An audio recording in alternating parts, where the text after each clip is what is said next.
ओम शांति। हम सभी जानते हैं कि अहंकार बहुत खराब होता है और कभी किसी को अहंकार ईगो करना भी नहीं चाहिए, क्योंकि ईगो अहंकार ऐसा शब्द है कि जिसको अहंकार होता है उसको पता नहीं चलता है। जिस प्रकार से एक शराबी होता है तो वो शराब पीता है तो उसे शराब पीने का एहसास नहीं होता है, ना उसे शराब की कभी बदबू आती है। लेकिन जितने लोगों के वो संपर्क में आता है सभी को उसका एहसास होता है और उसकी बदबू आती है। ऐसे ही अहंकारी को अपने अहंकार की कभी बदबू या एहसास नहीं होता है। हम सभी जानते हैं कि आज तक जिसने भी अहंकार किया है किसी का अहंकार नहीं रहा है। कहा भगवान ने अच्छे अच्छे राजा महाराजाओं का भी अहंकार चूर चूर कर दिया है, तो हम तो एक इंसान है मामूली, हमारा अहंकार कहाँ तक रहेगा। किसी को अपने धन का, पद का, पोजीशन का, तो किसी को अपनी सुंदरता का भी अभिमान बहुत होता है। लेकिन आज हम सभी ने देखा है, सभी जानते हैं, अहंकार रावण, कंस, दुर्योधन इतने बड़े बड़े राजाओं का जब नहीं रहा तो हम तो एक मामूली इंसान हैं। तो अहंकार हमें नष्ट कर देता है, इसलिए अहंकार कभी भी नहीं करना चाहिए। अहंकार हमेशा व्यक्ति को नीचे गिराता है। ऐसा ही देखने में आता है एक बार द्वारका में भगवान श्री कृष्ण की नगरी में। भगवान श्री कृष्ण की नगरी द्वारिका में उनकी पत्नी सत्यभामा को अहंकार हुआ और गरुड़ जी को और सुदर्शन चक्र को, इन तीनों को जब अहंकार हो गया, एक बार भगवान श्री कृष्ण की पत्नी सत्यभामा ने अपना व्रत रखने के लिए उनसे पारिजात वृक्ष मांगा। भगवान श्री कृष्ण ने उनकी इच्छा पूरी करने के लिए स्वर्ग से पारिजात वृक्ष ला करके दिया। जब पारिजात वृक्ष ला करके दिया तो सत्यभामा को और अहंकार हो गया, बहुत अहंकार बढ़ गया। साथ में आसमान पर पहुंचा कि मैं ही सबसे सुंदर नारी हूं, मैं ही भगवान श्री कृष्ण की सच्ची प्रेमिका हूं। तो उसका अहंकार और बढ़ गया। उसके बाद गरुड़ को जब अहंकार आया, गरुड़ ने सोचा कि जब भी भगवान को कहीं जाना होता है तो मेरी ही पीठ पर सवार होकर के जाते हैं, मेरे बिना तो वो कहीं जा भी नहीं सकते हैं। मुझसे तीव्र गति और किसी की नहीं है और मुझसे ज्यादा शक्ति और किसी में नहीं है। सुदर्शन चक्र को अहंकार आया कि जब भगवान के युद्ध में सारे अस्त्र शस्त्र फैल हो जाते हैं, क्योंकि एक बार सुदर्शन ने इंद्र के वज्र को निष्कासित जो कर दिया, तो तब से उसको अहंकार आ गया कि भगवान मेरा ही उपयोग हर समय युद्ध में करते हैं जब उनके सारे अस्त्र शस्त्र फैल हो जाते हैं। जब अहंकार आता है तो इंसान को भी इंसान के अहंकार का पता चल जाता है। तो प्रभु तो अंतर्यामी है, वो तो सब जानते ही हैं। उनको पता चल गया कि सत्यभामा, गरुड़ और सुदर्शन को अहंकार आ गया है, किसी ना किसी तरह से इनको इससे बचाना है। भगवान को एक युक्ति सूझी, उन्होंने हनुमान जी का स्मरण किया। जैसे ही हनुमान जी का स्मरण किया, हनुमान जी को एहसास हुआ प्रभु ने मेरा स्मरण किया। हनुमान जी फौरन द्वारका चले आए। द्वारका में आ गए हनुमान जी, लेकिन सीधे भगवान से मिलने नहीं गए।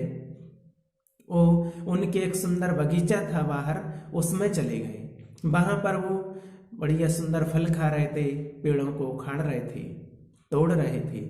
जब ये खबर भगवान श्री कृष्ण को लगी, कोई वानर आया है उनके बगीचे में, पेड़ों को तोड़ रहा है, फल खा रहा है, तो फिर भगवान श्री कृष्ण ने गरुड़ को बुलाया, गरुड़ का अहंकार तोड़ने के लिए, और कहा कि हे गणराज, जाओ सेना सहित ले जाओ और उस वानर को पकड़ करके मेरे पास लाओ।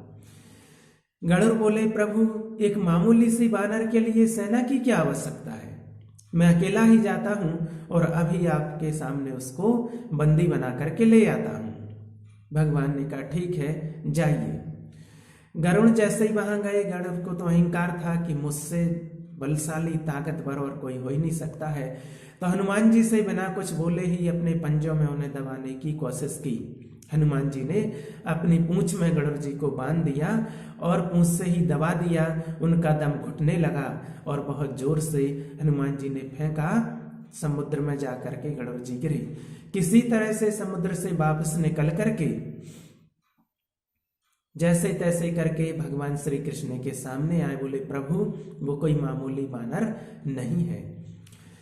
तब भगवान श्री कृष्ण ने कहा, हो सकता जरूर वो महावीर हनुमान होंगे। जाओ और उनसे जाकर के कहना कि तुम्हें प्रभु श्री राम ने याद किया है और गरुड़ हो सके तो उनको अपने साथ ही लाना। अब गरुड़ जी जाते हनुमान जी को ढूंढते हुए। तब तक हनुमान जी बहुत दूर एक मलय पर्वत पर पहुंच चुके थे। वहां पर गरुड़ जी पहुंचते हैं और कहते हैं कि मेरी भूल की मुझे क्षमा कर दो और आपको प्रभु श्री राम ने याद किया है और आप मेरी पीठ पर सवार हो जाइए और मैं अभी आपको उनके पास पहुंचा देता हूं। तब हनुमान जी को भगवान श्री कृष्ण की यह युक्ति भी समझ में आ गई कि अभी एक और अहम है गरुड़ के अंदर। तो हनुमान जी ने कहा, आप चलिए। उनको अंदर एक और अहम दिखा कि अभी अहंकार है कि इनसे तेज कोई भाग नहीं सकता है। तब हनुमान जी ने कहा, आप चलिए, मैं आपके पीछे से आता हूं। इधर द्वारकापुरी में भगवान श्री कृष्ण ने श्री राम का रूप धारण करके और सिंहासन पर सत्यभामा के साथ सीता का रूप धारण करके और सत्यभामा के साथ विराजे थे। सुदर्शन चक्र से भगवान श्री कृष्ण ने कहा कि तुम द्वार पर रहोगे और मेरी अनुमति के बिना कोई भी अंदर नहीं आना चाहिए।